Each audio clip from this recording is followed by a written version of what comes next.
मुझे और खुशी हो गई। ऐसा तो कभी कहा नहीं था योग युक्त भोजन बनाने से फायदा होगा, बल मिलेगा, हृदय शुद्ध हो जाएगा, ये तो कहते हैं, पर उतना ही प्रारब्ध मिलेगी जितनी 1000 आत्माओं को संदेश देने से। ये बहुत सुंदर बात थी। फिर बाबा ने और भी कुछ कहा। फिर हमें दोनों को पूछते रहे कुछ पूछना है, तो हमारे पास कुछ था नहीं पूछने को बाबा से, तब तक कोई नहीं आ रहा था। बाबा बैठे, हम भी कहें क्या करें, अब दृष्टि भी कितनी देर तक लें। तो असमंजस जैसी स्थिति हम दोनों की हो गई कि हम उठ नहीं सकते कि भाई चले, ऐसा तो अच्छा नहीं लगता। और बैठे रहे। फिर बहुत देर के बाद लच्छू बहन आई भोग लेके, फिर दीदी दादी आई, हमें वहीं बैठा लिया, तो भोग खिलाया, हमने भी खिलाया। भोग हम हर साल बाबा को खिलाते रहे। बाबा का जब लास्ट आने का समय होता था तो बाबा के लिए बहुत सारी चीजें हम बनाते थे, और कम से कम 10 साल तक हम लोग, मैं, वल्लभ भाई, दीदी और दादी, बस 4, और भोली दादी, 5 लोग बाबा को भोजन खिलाते रहे हर वर्ष के एंड में, अंतिम प्रोग्राम में। दूसरी बार एक बार ऐसे ही बाबा से बहुत लंबा समय मिलने का मौका मिला।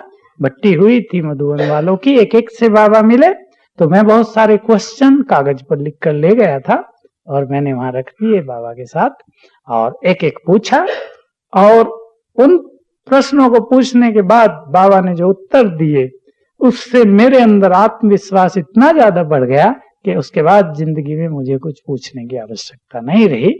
ऐसी बाबा की दृष्टि मिली, और उत्तर ही इस तरह के दिए थे। वो प्राइवेट प्रश्न थे, बिल्कुल अपने जीवन से जुड़े हुए। तो ये मुलाकात भी बहुत अच्छी रही। इस तरह बहुत समय तक, 12 साल पहले, सन 80 तक मेरा अपना जीवन, क्योंकि तब तक मैं किचन में लगभग अकेला ही काम करता था। बहुत सारा, जितने भी लोग आते थे, 2-4 साथी हो गए थे तब तक, और बहुत काम करते थे और बाबा की बहुत मदद मिलती थी। अनुभव ये होता था, जितना ज्यादा काम उतना ही ज्यादा योग का चार्ट। ऐसा नहीं कि काम कम हो तो योग ज्यादा हो। कर्म योग की इतनी ज्यादा प्रैक्टिस हो गई थी कि जितना ज्यादा सेवा होगी उतना ज्यादा अच्छा योग का चार्ट होगा। कुछ और भी बातें जीवन से जुड़ी हुई थी। 69 में मैंने सोचा था कि मुझे इस जीवन में एक बहुत अच्छी चीज बाबा से मिली हुई है, उसका प्रयोग कैसे होगा यहाँ किचन में, और वो है बहुत सुंदर बुद्धि। बचपन से, अब हम डिवाइन इंटेलेक्ट कहते हैं, दिव्य बुद्धि, पर मुझे ये बुद्धि जैसे बचपन से ही प्राप्त थी। तो बाबा का उत्तर तुरंत मुझे प्राप्त हो गया कि वो आत्मा जो अपनी बुद्धि को इधर उधर भटकने से बचाए, जो अपनी बुद्धि को एकाग्र कर सके, वही बुद्धिमान है। जिसकी बुद्धि में बुद्धि का अहंकार ना आए, वही आत्मा बुद्धिमान है। तो मुझे एक बहुत सुंदर लाइट मिल गई कि बुद्धि का प्रयोग, बुद्धि को स्थिर करके योग अभ्यास में बाबा से सब कुछ प्राप्त करने में ही कर लेना चाहिए। पहले से ही मेरा संस्कार था लौकिक पढ़ाई से कि सभी सब्जेक्ट्स पर बराबर ध्यान देना। ऐसा नहीं मैथमेटिक्स में बहुत होशियार हैं, हिंदी में कमजोर, जैसे कि फर्स्ट क्लास स्टूडेंट बहुतों का यही हाल होता है। और फिजिक्स केमिस्ट्री मैथमेटिक्स में होशियार होते हैं, डिस्टिंक्शन लेते हैं, 90% मार्क्स आते हैं, और हिंदी इंग्लिश जो लिटरेचर होते हैं उसमें 35-40 रह जाते हैं। तो टोटल परसेंटेज जो है बहुत डाउन हो जाती है।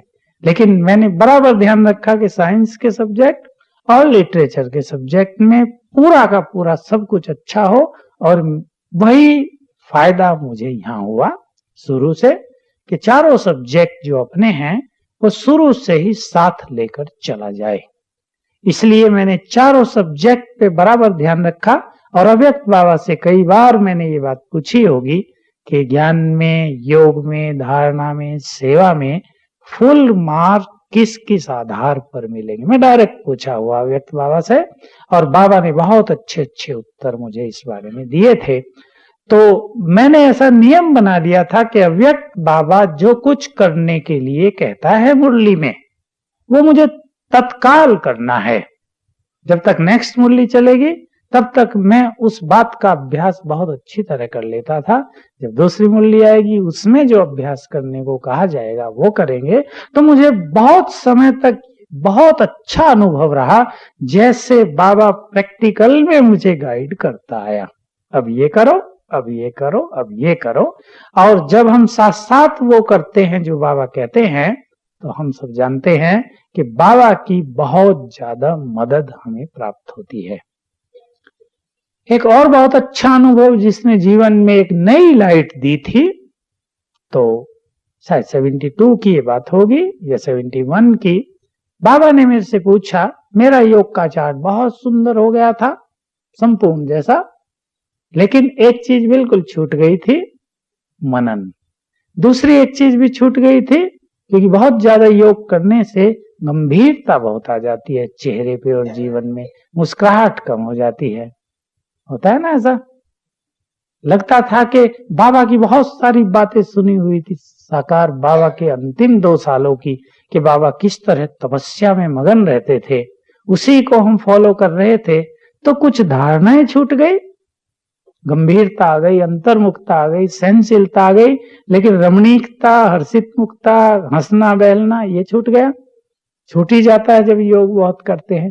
ज्ञान का मनन पूरा छूट गया। तो बाबा ने मेरे से पूछा कि जितना योग का चार्ट है उतना ही मनन का है? तो मैंने कहा नहीं, और साथ साथ एक उत्तर भी दिया भगवान को कि आप कहते हो निरंतर मुझे याद करो तो संपूर्ण बन जाएंगे, तो मनन की क्या जरूरत है?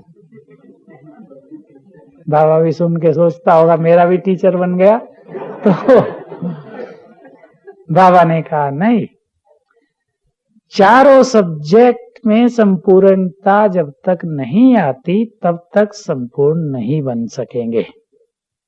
चारों सब्जेक्ट में फुल मार्क्स होंगे तो पास विद ऑनर होंगे। और बाबा ने मुझे कहा कि ज्ञान मनन भी किया करो, और ये महावाक्य भी वरदान बना। बस इतना ही कहना था बाबा का कि ज्ञान मनन भी किया करो। साथ में कहा कि मनन करने से आगे चलकर विघ्नों में ज्ञान की शक्ति का बहुत ज्यादा बल प्राप्त होगा, और जब कोई भी सेवा का चांस मिलेगा तो तुरंत अपने को सफल अनुभव करोगे। तब हमें पता नहीं था हमें क्या सेवा का चांस मिलेगा। हम क्लास वगैरह थोड़ा ही कराते थे, भाइयों को तो क्लास दी ही नहीं जाती थी। बहनें सोचती थी तो बहनों का एक अधिकार है, भाइयों का नहीं। तो ये तो हमें दीदी ने शुरू कराया। दीदी का बहुत प्यार था, तो दीदी कहती थी इसको क्लास दो, तो दे दी जाती थी। फिर भाइयों का भी भाग खुलता गया। तो तब से हमने मनन शुरू किया, और पहले दिन से अगले दिन से एक डायरी हमें तब मिली थी, उसमें एक टॉपिक रोज लिखना ऊपर और उसका विस्तार लिख देना। तो ऐसी आदत पड़ गई कि मनन से आत्मा को बहुत रस प्राप्त होने लगा, बहुत रस। तब पता चला कि मनन का महत्व भी, मनन से प्राप्त होने वाला आनंद भी योग के आनंद से कम नहीं है। अतीन्द्रिय सुख में दोनों आनंद यदि समान हो जाते हैं तभी अतीन्द्रिय सुख निरंतर रह सकता है। तो बहुत अच्छे अनुभव हुए। मैंने रेगुलर 100 दिन तक किया होगा ये काम, और बस उसके बाद तो मनन नेचुरल हो गया। उसके बाद कुछ ज्यादा उसमें करने की जरूरत नहीं पड़ी, और जिन धारणाओं की कमी महसूस होती थी वो फिर स्वतः ही आने लगी। 78 और 79 के 3 बार के मेरे एक ही अनुभव बहुत सुंदर हुए, और वो था मुझे बाबा से समीपता का बहुत अच्छा अनुभव होने लगा। अब हम बाबा से खुल चुके थे, व्यक्त बाबा से भी पूछते थे, और रूरिहाट में बहुत सुंदर अनुभव होते थे। इससे पहले एक छोटा सा अनुभव सुनाऊं। सोमवार का दिन मधुबन में कोई पार्टी नहीं है, और हमारे पास 1-2 भाई और थे। शाम का भोजन बनाना था, 150 भाई बहने यहाँ थे। मैंने उनको कहा, योग भट्टी चल रही थी सोमवार को, कि तुम दोनों भी योग भट्टी में जाओ, भोजन मैं अकेला बना लेता हूँ।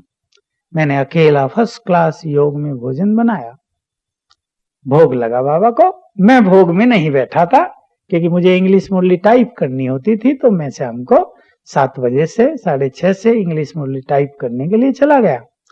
तो बाबा ने संदेश में मुझे इमर्ज किया ऊपर, और मेरे ऊपर फूलों की वर्षा हो रही है। वो सीन लुप्त हुआ, फिर किरणों की बरसात हो रही है। और बस खत्म हो गया सीन।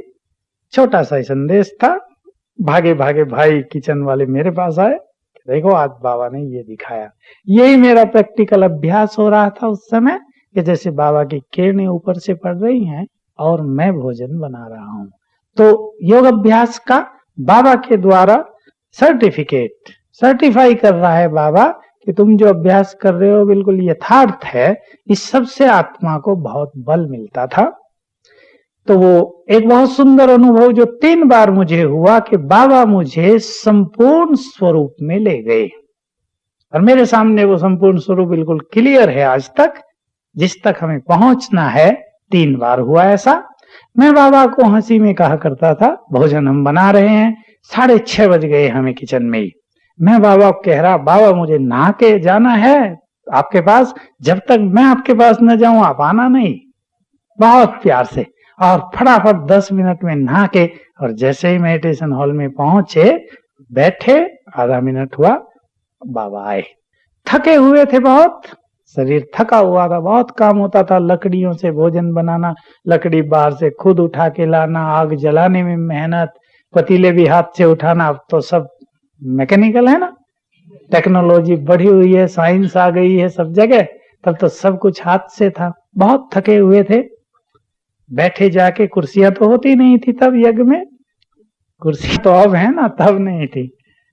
बाबा का पहला महावाक्य शुरू हुआ कि आज बाप दादा उन बच्चों को देख रहे हैं जिनके ऊपर बेहद की छत्र छाया है।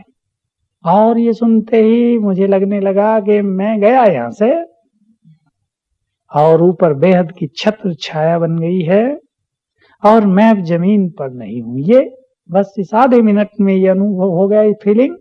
अब मुरली चल रही है, मैं लिख रहा हूं, और मुझे लग रहा है कि मेरा हाथ जो है वो कागज को टच तो नहीं कर रहा, फिर भी लिखा तो जा रहा है। देख भी रहा हूं बाबा आए हुए हैं, बिल्कुल मगन, और दिव्यता आ गई, थकान लोप हो गई बिल्कुल 1 सेकंड में, और मुरली पूरी हुई। मैं चला गया, और मुझे चलते हुए अब अनुभव हो रहा है कि जमीन पर मैं नहीं हूं, ऊपर हूं, बिल्कुल दिव्य। बाबा की किरणें पड़ रही हैं बस, और मैंने समझ लिया कि ये बाबा के द्वारा अनुभव हो रहा है। मैं सोऊंगा नहीं तो सोते ही ये खत्म हो जाएगा। और मैं बहुत देर तक जागता रहा, और फिर सोया। सोते ही वो लोप हो गया। 6 घंटे चला। 6 घंटे का अनुभव बहुत जबरदस्त होता है। संपूर्ण स्वरूप में स्थित करा दिया बाबा ने। दूसरी बार वही अनुभव हुआ। 1000 भाई बहन आ गए थे। हम लोग छोटे हॉल में बैठे थे, बाबा मेडिटेशन हॉल में आए थे। बाबा हमसे दूर, हम देख नहीं रहे हैं बाबा को। मैं थका हुआ बैठा हूं, दीवार से कमर लगा के, बिल्कुल थकान। बाबा आए, मुझे लगने लगा कि जैसे मेडिटेशन हॉल की ओर से एक तेज पुंज लाइट मेरी ओर चली आ रही है। अब मुझे साक्षात्कार तो नहीं होता, मैंने सोचा, ऐसे देखा ये क्या, लेकिन फिर जैसे वो चली आ रही है और उसने मेरे अंदर प्रवेश कर लिया, और मैं फिर से फ्रेश हो गया और डिवाइन हो गया, दिव्य संपूर्ण स्वरूप में। ये सेकंड टाइम अनुभव था, मुझे एक बार हो चुका था। फिर वैसे ही वो 6 घंटे तक चलता रहा मेरे साथ। ऐसे तीसरी बार फिर अनुभव हुआ।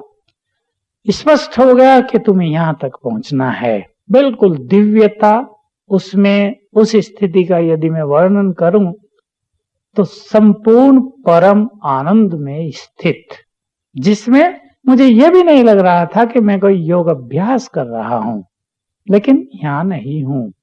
चेहरा जैसे दिव्य हो गया, गोल्डन हो, जैसे मुझसे चारों ओर गोल्डन किरणें फैल रही हों। 3 बार 6-6 घंटे का यह अनुभव। बाबा की 68 में एक मुरली चली है, आप पढ़ सकते हैं उसको, कि सवेरे उठ के बाबा से तुम जिद कर सकते हो, भोलेनाथ से उसको राजी कर सकते हो, मना सकते हो, रिझा सकते हो। तो मैं एक दिन रात को सोचा, आज मैं जिद करता हूं बाबा से। मैं बाबा की झोंपड़ी के बाहर जाके बैठ गया। योग बहुत अच्छा होता ही था। बाबा को कहा कि आज मैं ये देखना चाहता हूं कि भविष्य में मैं क्या बनूंगा, और जब तक आप मुझे नहीं दिखाओगे मैं यहीं बैठा रहूंगा। आपको दिखाना ही पड़ेगा। योग भी होता रहा, रूरियान भी होती रही, और 11 ही बजे होंगे, बस ज्यादा देर नहीं हुई, 10 से 11। और मैंने देखा कि मुझसे ही निकल के दिव्य स्वरूप ऊपर खड़ा हो गया मेरा, और उस पे मेरा नंबर भी लिखा हुआ था। तो बहुत सुंदर अनुभव था ये। अब वो तब मैंने बहुत ध्यान से नहीं पढ़ पाया क्योंकि वो ऊपर था ना, उसका दूसरा कोई होता तो ज्यादा अच्छा पढ़ लेता ना, मेरे यहाँ नंबर लिखा हो, मैं कैसे पढ़ूं भाई। तो इस तरह से सन 80 तक मेरा जो जीवन था 12 साल का, बहुत सुंदर तपस्या में व्यतीत हुआ। पहले से ही मैंने अपने जीवन के अच्छे नियम बना लिए थे, इसलिए मेरा किसी से लड़ाई झगड़ा नहीं होता था। कोई लड़ने वाला आ भी जाता था मेरे पास, क्योंकि भोजन ऐसी चीज है, कभी कुछ गड़बड़ हो गई तो लोग लड़ने भी आ जाते हैं। तो मैं लड़ता नहीं था, किससे वायदा कर लिया था भगवान से, लड़ेंगे नहीं, चुपचाप अपना निकल गए, सुन लिया, झुक गए। एक नियम बना लिया था जीवन का कि मुझे दूसरों को अपने अनुसार नहीं चलाना है, मुझे दूसरों के अनुसार चलना है। और बाबा की जो सरलता की बात है, इजी नेचर, सरल स्वभाव, इसने मुझे पहले से ही बहुत आकर्षित किया था, और मैंने इस पे बहुत ध्यान देकर अपने स्वभाव को पूरी तरह सरल करने का पुरुषार्थ किया था। अब 80 से 90 तक का जो साल था, 81 से ही मुझे एक दूसरी चीज अनुभव में प्रारंभ हुई, और वो थी खुदा दोस्त।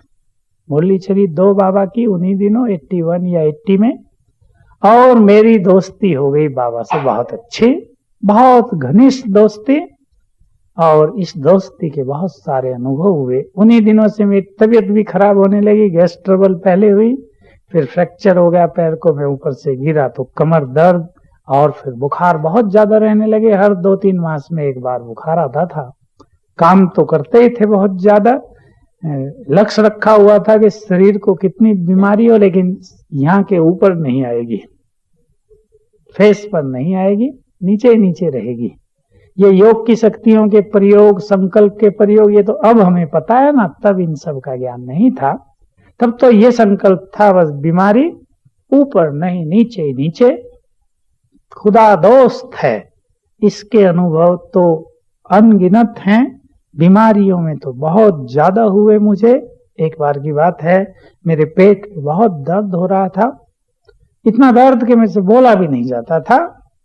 और दादी ने मुझे बुला के कहा कि 900 भाई बहने हैं, कल मालपुआ बनाना है भोग में।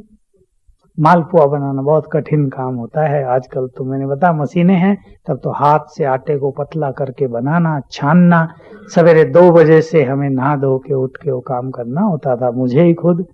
तो पेट में दर्द है, मैंने हाँ किया, बाबा से रूरियान की कि बाबा बहुत पेट दर्द है। हमारे पास डॉक्टर, मेडिकल फैसिलिटी, कोई दवाई तो होती नहीं थी। विश्वतन दादा हमारे डॉक्टर होते थे कि भाई बुखार हुआ ये दे देना, सिर दर्द हुआ 5-7 गोलियों का उन्हें पता था।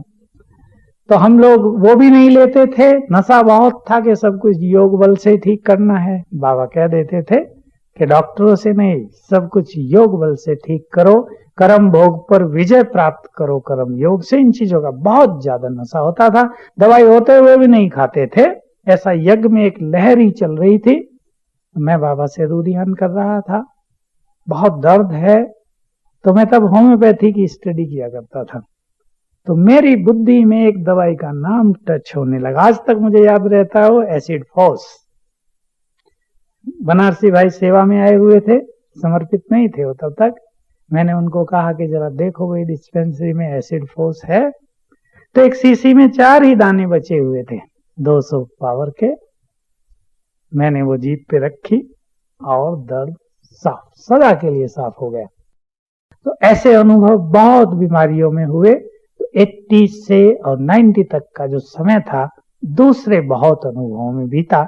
उसी बीच में हमने 85-86 में गोल्डन जुबली मनाई यज्ञ की। और आप यदि 85-86 की अव्यक्त मुरली पढ़े, बहुत गहरी चली हुई है, बहुत गहरी, जिसमें बाबा ने उस 1 वर्ष के लिए कहा था कि इस 1 वर्ष में कोई बच्चा यदि ये सब पुरुषार्थ करे, जो बाबा बता रहे थे, तो उसकी प्रारब्ध उतनी ही मिलेगी जितनी 50 वर्ष में पुरुषार्थ करने वालों को मिली है। ये महावाक्य थे बाबा के, लिखे हुए हैं।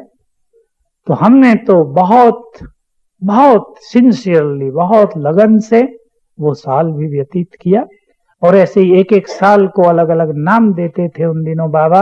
कोई बाप समान बनने का वर्ष, कोई प्रत्यक्षता वर्ष, उस अनुसार जैसी मुरलियां चलती थी, बहुत सुंदर अभ्यास किए। मुझे पूरा सेटिस्फेक्शन होता था कि जो कुछ बाबा कह रहे हैं वो मैं करता आया हूं। 90 से और आखिरी 10 साल तीसरे विशेष अनुभव में बीते, बहुत सारे योग के प्रयोग करते हुए, जो आप सब क्लासेज में सुनते रहते हैं। तो बाबा से बहुत ज्यादा समीपता हो गई, और मैं कह सकता हूं कि पिछले 20 सालों में मेरे साथ कभी ऐसा नहीं हुआ कि मैंने बाबा को कुछ कहा हो और वो न हुआ हो। ये बहुत सुंदर अनुभव है। जो कुछ बाबा को कहा वही उसने किया। बाबा की मदद के बहुत सारे अनुभव रोज लिखने में, पढ़ने में, क्लास कराने में, किचन के कार्य में और सेवाओं में, और बहुत सारी जो बातें होती है शरीर की बीमारियों में, रोज होते रहे। मैं एक अनुभव तो बहुत सुना चुका हूं कि जब ज्ञान सरोवर बन रहा था 3 साल तक मुझे बहुत सिर दर्द रहता था। रात को रोज क्लास तब मुझे करानी होती थी। आप सबने देखा होगा, मधुबन से ये काम मुझे मिला था, रोज क्लास में कराता था नाइट की। तो रोज सिर दर्द, और विशेष रूप से तब जब मैं क्लास कराने के लिए जा रहा हूं। तो मैं बाबा को कहता था कि बाबा, अब तुम सुप्रीम फ्रेंड हो, मेरे मित्र, 1 घंटे के लिए इस दर्द को ले जाओ। 1 घंटे के बाद ही आए। सोचता था कर्म भोग तो मेरा है, 1 घंटे के बाद आए तो कोई हर्जा नहीं। और रोज ऐसा होता था। मैं स्टेज पर जाकर बैठा, सिर दर्द ठीक, क्लास पूरी हुई, सिर दर्द चालू। ऐसे अनेक अनुभव। मैं बाबा को बहुत हंसा करता था शुरू में। बहुत पहले मेरे को नाभि खिसकने लगी, बहुत पेट की नाभि खिसक जाती है ना काम करने से, पिछोटी कहते हैं गुजराती में। तो बहुत खिसकने लगी। लकड़ी उठाना, पतीले उठाना, ताकत बहुत थी। बड़े बड़े पतीले ऐसे ही फेंक देते थे हम उठा के। चावल का भरा हुआ 1 मन का पतीला घुमाया और फेंका तो वहीं जाके रुकेगा दीवार के पास। तो नाभि खिसकने लगी। अभी सीजन आ गया है। उन दिनों सीजन होता था अप्रैल, मई, जून, पानी तब होता था। तो मैं देखता था कोई व्यक्ति आया, शुरू में मेरी नाभि ठीक की, 3 मास तक बिल्कुल ठीक रहा मैं। सीजन पूरा हो गया, फिर हो गई। मैं कहता था बाबा को, तुम भी बड़े अच्छे दोस्त हो, जब जरूरत पड़ती है ठीक कर देते हो मुझे, और जब काम पूरा हो जाता है फिर वैसे का वैसा ही। तो भगवान पक्षपात नहीं करता। कर्म भोग तुम अपना खुद भोगो, बाकी मेरी मदद तुम्हें सदा ही मिलती रहेगी जब जब जरूरत होगी। तो इस तरह जीवन बहुत अच्छे अनुभव में गुजरा। और लोग मुझे देख के ये सोचा करते हैं, मैं क्लास कराता हूँ या लिखता हूँ तो तुम बहुत किताबें पढ़ते होगे बाहर की, कब पढ़ लेते हो? लेकिन मैं बहुत सारी किताबें नहीं पढ़ता। मुझे बाबा ने बहुत सारी चीजें दी हैं, बहुत जल्दी ग्रहण हो जाती हैं बहुत सारी चीजें। थोड़ा सा पढ़ने से ही बहुत कुछ समझ में आ जाता है। मैंने फिलोसॉफी और शास्त्रों की बहुत सारी बातें पढ़ी नहीं है, बहुत थोड़ा थोड़ा पढ़ा है, लेकिन थोड़ा पढ़ने से ही मुझे ऐसा लगा है मैंने बहुत कुछ पढ़ लिया। ये पूर्व जन्मों के इमर्ज हो जाते होंगे, मेमोरी और संस्कार, ऐसा मुझे लगता है। तो पढ़ा 4 पेज और लगा मुझे कि उस फील्ड का संपूर्ण ज्ञान मुझे प्राप्त हो गया। मनोविज्ञान की मैंने आज तक कोई किताब नहीं पढ़ी, और लोग समझते हैं कि मैंने भी शायद मनोविज्ञान में एमए किया हुआ है। हो सकता है, कई तो कहते हैं तुमने पीएचडी की, तुम झूठ बोलते हो, सच नहीं बताते हो। मैं कहा चलो तुम्हारे मुख में गुलाब, मुझे क्या नुकसान है। अगर तुम मानते हो कि मैंने पीएचडी की हुई है तो बहुत अच्छी बात है भाई।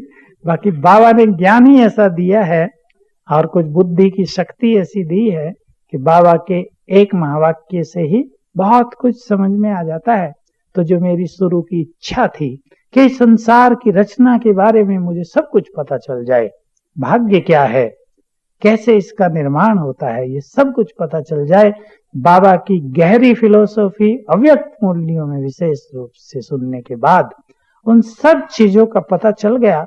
और मैं कह सकता हूँ कि मेरा संबंध बाबा से इतना नजदीक है कि मेरी बाबा से बिल्कुल स्पष्ट और साफ साफ बातें हो जाती हैं।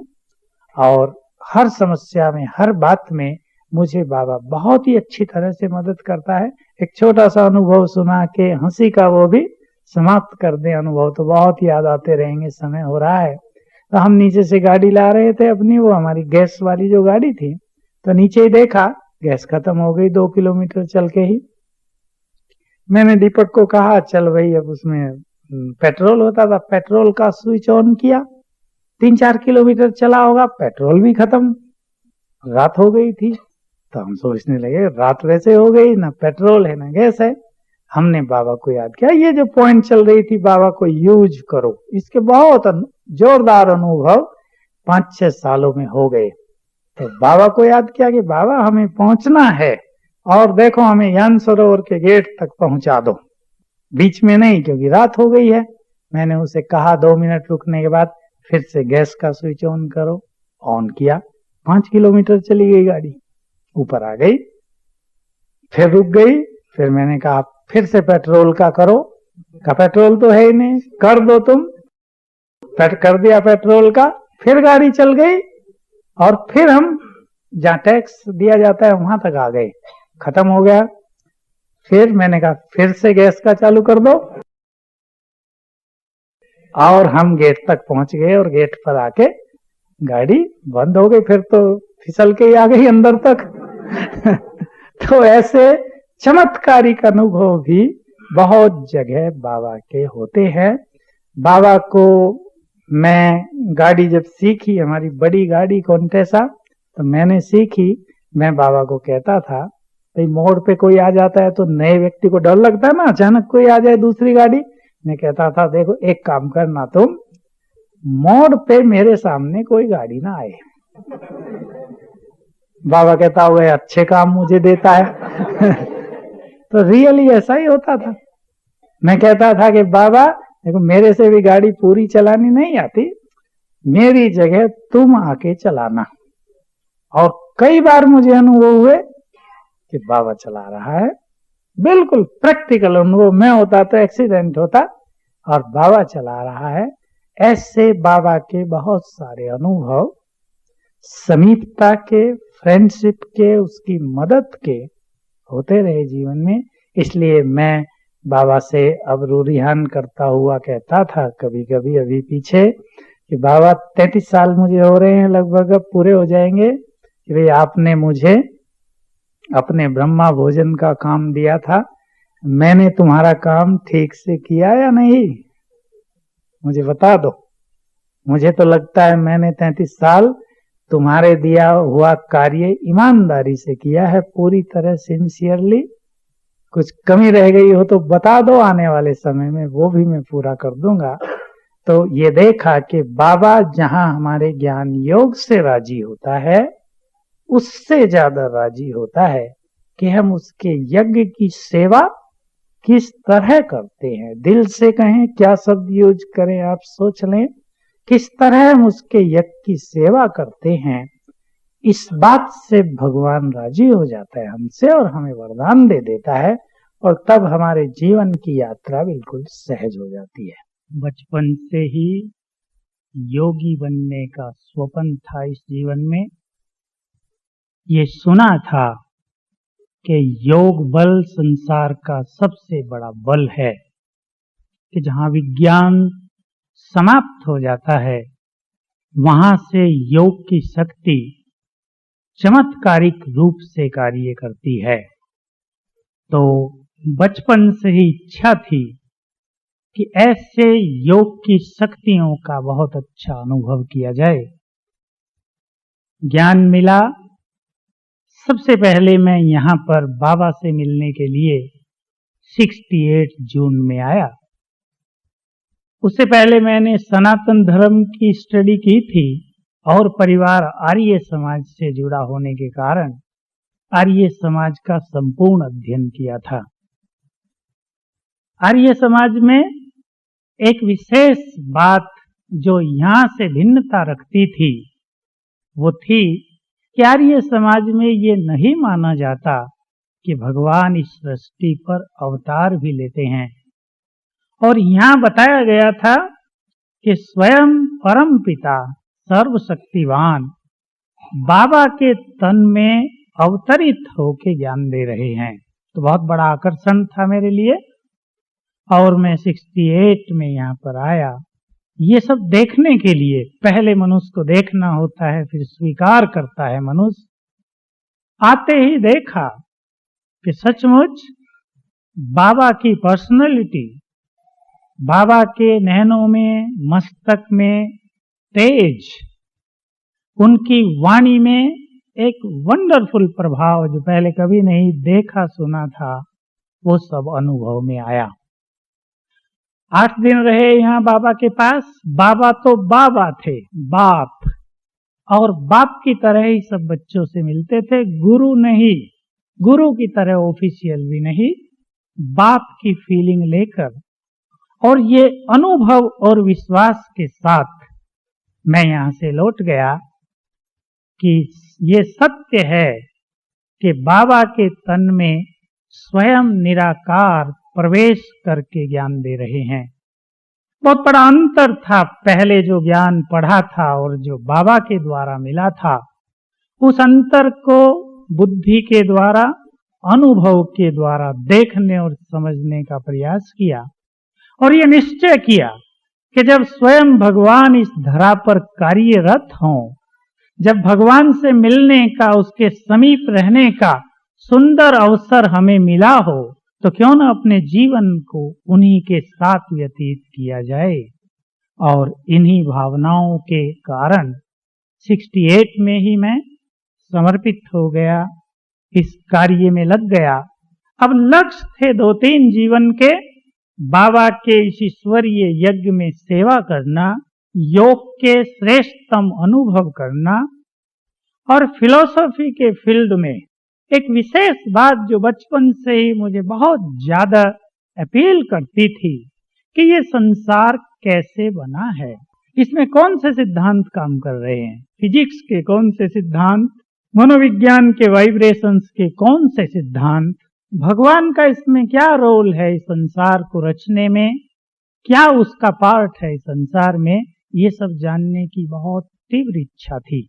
ऐसे तो भगवान को जानना और उससे मिलना ये भी इच्छा रहती थी, पर उससे भी बड़ी इच्छा इस सत्य को जानने की थी। अनुभव प्राप्त हुए। आप जानते होंगे, आपने सुना होगा कि सत्य न तो पुस्तकों से जाना जा सकता, न केवल ज्ञान सुनकर प्राप्त किया जा सकता, अनुभवों की गहराई के द्वारा ही संपूर्ण सत्य की गहराई को पहचाना जा सकता है। तो धीरे धीरे जैसे जैसे आबू की इन पहाड़ियों में, एकांत में, इस शांत वातावरण में योग अभ्यास किया, तो सृष्टि की रचना के सारे रहस्य स्पष्ट हुए।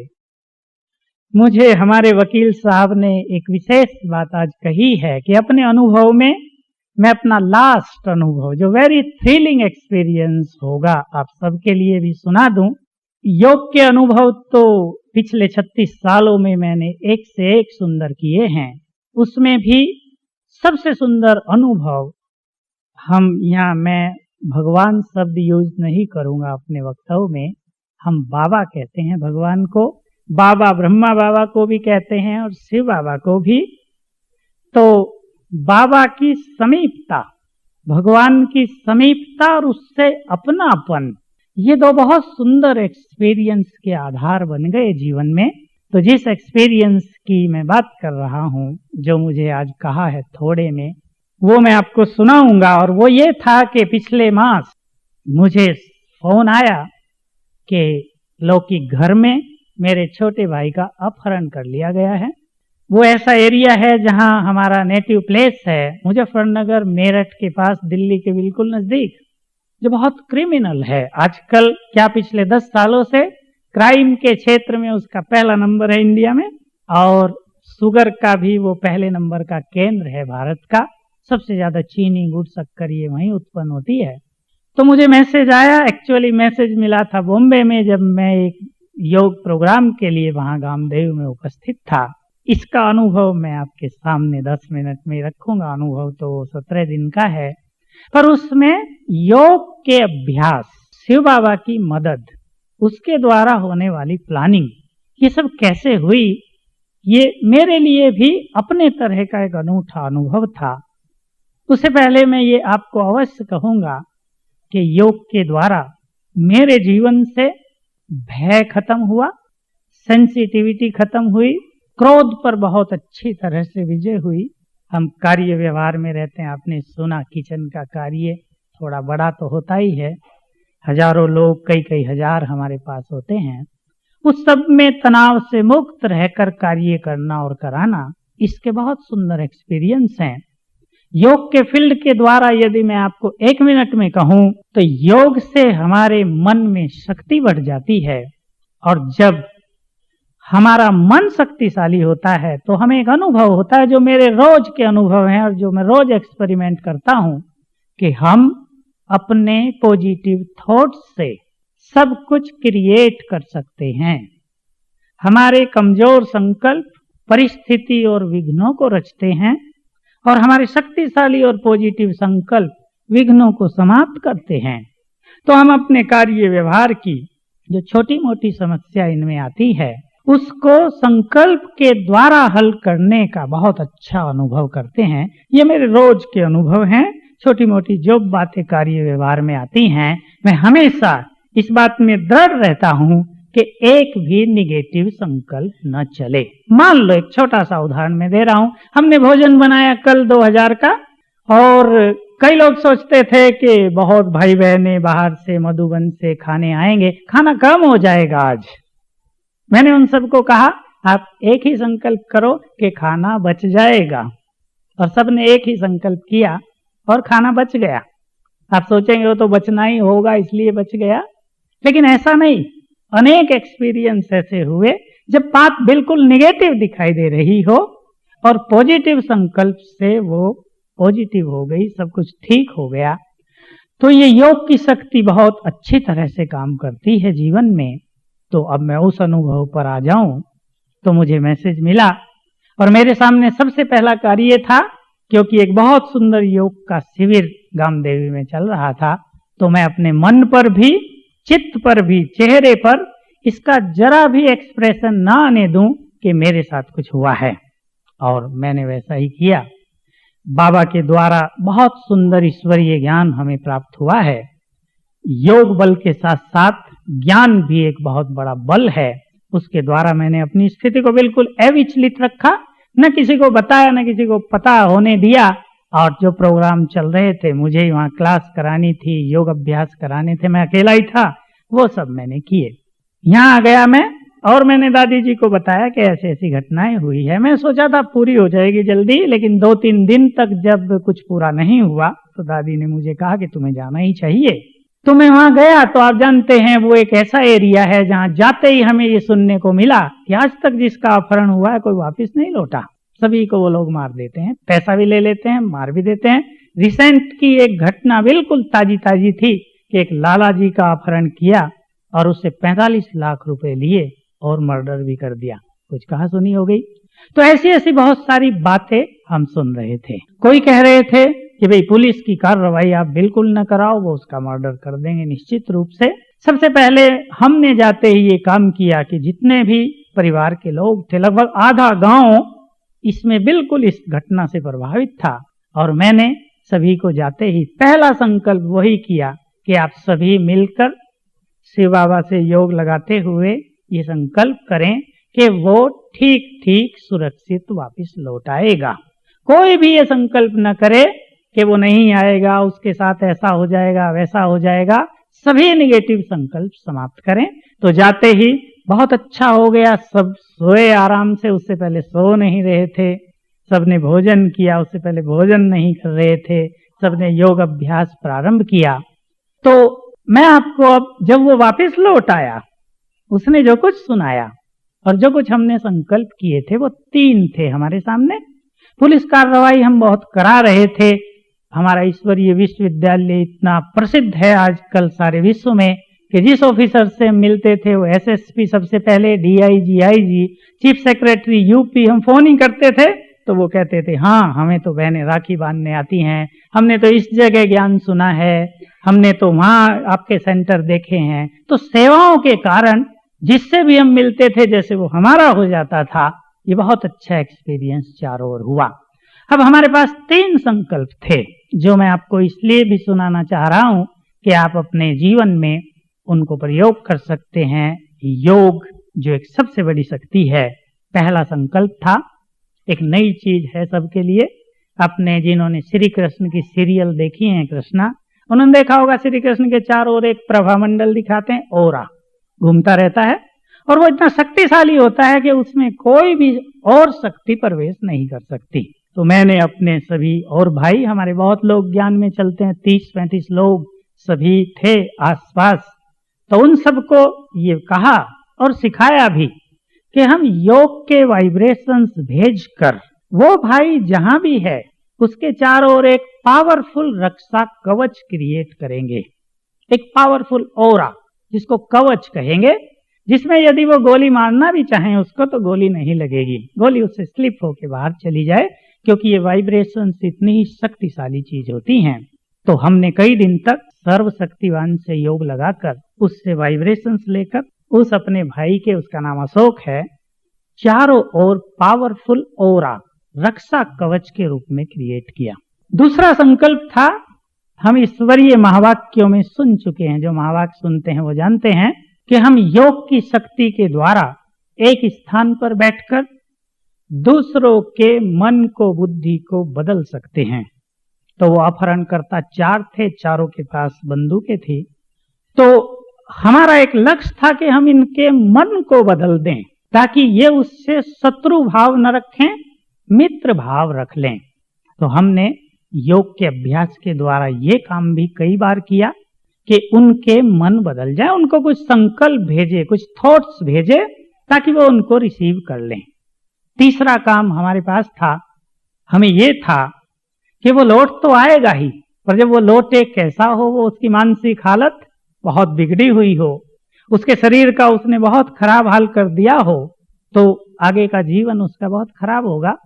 तो हम तीसरा संकल्प ये रखे हुए थे कि हम उसको ऐसे वाइब्रेशंस भेजें कि उसका मनोबल बढ़ा चढ़ा रहे, न तो वो घबराए, न साइकोलॉजिकली वो डिप्रेस हो, न उसके मन में और कोई निगेटिव फीलिंग्स हो कि मेरा क्या होगा, कब मैं यहाँ से जाऊंगा। वो बिल्कुल शिव बाबा से योग युक्त होकर वहां रहे। तो जब वो लौटा, जन्माष्टमी के दिन वो वापस लौट गया था, तो आते ही हम सब तो हैरान हो गए। वो अचानक लौटा और उसने दोनों हाथ उठाए, गांव के बहुत सारे लोग उसको लेकर आ रहे थे, 250 कम से कम। तो उसने आते ही कहा कि मैं बिल्कुल ठीक हूं, मेरी कोई चिंता नहीं करना, और अपना ये अनुभव सुनाया कि 2-3 दिन के बाद वो मेरे से बिल्कुल फ्रेंडली हो गए थे। उन्होंने न मेरे हाथ बांधे, ना आंखें बांधी, और जो उनका हेड था उसने मुझे 3-4 दिन के बाद ही कह दिया था कि हम तुम्हें मारेंगे नहीं, पैसे के लिए हम तुम्हारा मर्डर नहीं करेंगे, कुछ भी हो जाए। और इतने वो फ्रेंडली हुए कि उनमें से एक जो था सबसे छोटा, उसने इसे कह दिया था कि मान लो इन्होंने कभी तुम्हें मारने का प्लान बनाया भी तो मैं तुम्हें चुपचाप बता के निकाल दूंगा। तो इतना अच्छा फ्रेंडली व्यवहार उसने बताया, न पट्टी बांधी, न हाथ बांधे, खुला रखा, नहाने धोने की छुट्टी दी, पेट खराब हुआ दवाई लाए, कहा मैं अमरूद खाऊंगा, मेरे को कॉन्स्टिपेशन हो गया, अमरूद ला के दिए। फिर कहा मैं तो खीरा खाऊंगा, खीरा ला के दिया। उसने कहा कि देखो भाई, मैं तो केवल पवित्र आत्माओं के हाथ का ही भोजन खाता हूं, अगर आप ऐसा कर सकें तो बहुत अच्छा होगा। तो ये शिव बाबा की एक बहुत बड़ी, क्या कहें, मेहरबानी या चमत्कार कि उन अपहरणकर्ताओं ने 17 दिन में से 12 दिन तक उसे कन्याओं के हाथ का भोजन ला के दिया और बहुत ही प्यार से, बहुत ही सम्मान से उसको रखा। और 12 तारीख से 4 दिन पहले से मैं सबको कह रहा था कि भाई मुझे ऐसा प्रतीत हो रहा है कि उसको मुक्त करने की प्लानिंग बाबा कर रहा है, क्योंकि हम पुलिस से बहुत समीप थे और हम ये महसूस कर चुके थे कि पुलिस के बस का कुछ नहीं है।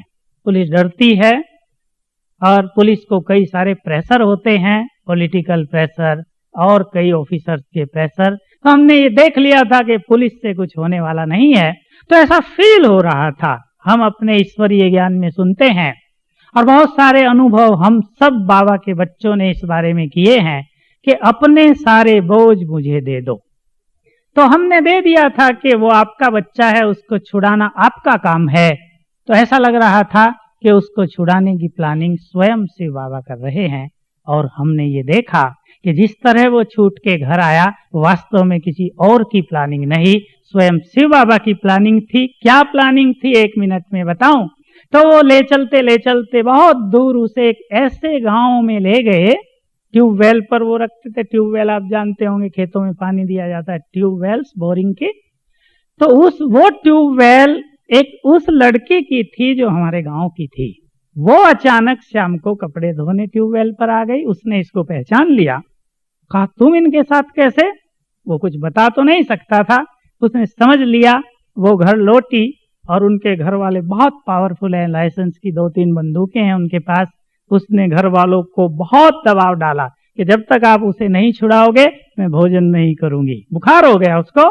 आखिर उसके घर वाले 10 लोगों को लेकर पहुंचे और उनको कहा भैया तो प्यार से छोड़ो बातचीत की, नहीं तो लड़ाई से इसको हम लेकर ही जाएंगे। और उनकी मदद से वो छूटकर घर वापस आ गया।